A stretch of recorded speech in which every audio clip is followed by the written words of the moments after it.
Hello everyone, welcome in Mahi's kitchen and home and Chandu मामाची शाळा also.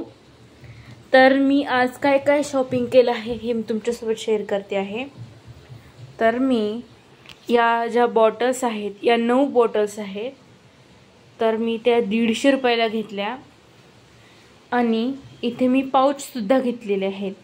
तर हे जे मोठे पाउच आहे ते मला 110 ला मिळाले आणि हे जे छोटे पाउच आहे ते मला 60 ला मिळाले.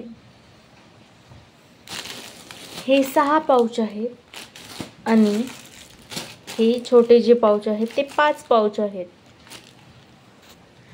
तर अशी सगळी मी आजपर्यंतची म्हणजे शॉपिंग केलेली आहे. मला आणखी खूप साऱ्या वस्तू घ्यायच्या आहेत, जसं की इरेजर, पेन, पेन्सिल्स वगैरे ते पण घ्यायचे. पण म्हणजे बघू नेमकं काय काय त्यामध्ये ॲडजस्ट होतं किंवा मी काय खाऊ घेऊ शकते का लहान मुलांसाठी हेचा मला विचार करायचा आहे. दोन्हीपैकी तर एक मी नक्की करणार आहे. बघूया मला काय शक्य होतं. तर भेटूया आपण नेक्स्ट व्हिडिओमध्ये. Thank you for watching.